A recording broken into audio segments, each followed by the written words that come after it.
ভাগ সে তার পরিবারের সাথে গল্প করে। হঠাৎ তার শিকারের কথা মনে আসে। গভীর জঙ্গলের ভেতর বিশাল বাঘটা হাঁটছে। চারপাশে ঘন অন্ধকার আর পাখির ডাক। বাঘ মনে মনে, এত দূর আসলাম কিন্তু কিছুই পেলাম না। দেখি আর ৫-১০ মিনিট থাকি, যদি কিছু শিকার পাই। সে ধীরে ধীরে জঙ্গলের মধ্যে অপেক্ষা করতে লাগল। হঠাৎ তার চোখে পড়ল একটা হরিণ নির্ভয়ে রাস্তা দিয়ে হাঁটছে। বাঘ ধীরে ধীরে এগিয়ে যেতে যেতে ফিসফিস করে, এই তো আমার রাতের খাবার। বাঘ নিঃশব্দে হরিণের পেছনে গেল। সুযোগ বুঝে এক লাফে হরিণটাকে চেপে ধরল।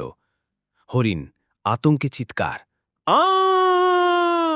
বাঘ কোনো সুযোগ দিল না, একদম গলায় কামড় বসিয়ে দিল। মুহূর্তেই হরিণ নিস্তেজ হয়ে গেল। বাঘ মনে মনে হাসতে হাসতে বলল, আজ তো ভালো শিকার পেলাম, এবার এটা বাজারে নিয়ে গিয়ে বিক্রি করতে হবে। বাঘ কাঁধে হরিণ নিয়ে গ্রামের বাজারে ঢুকল। সবাই অবাক। গ্রামবাসী চোখ বড় বড় করে, ওমা, বাঘ বাজারে এসেছে। বাঘ একদম শান্ত গলায় বলল, ভয় পেও না, আমি বিক্রি করতে এসেছি। বাঘ হাসি মুখে হরিণের মাংস বিক্রি করল।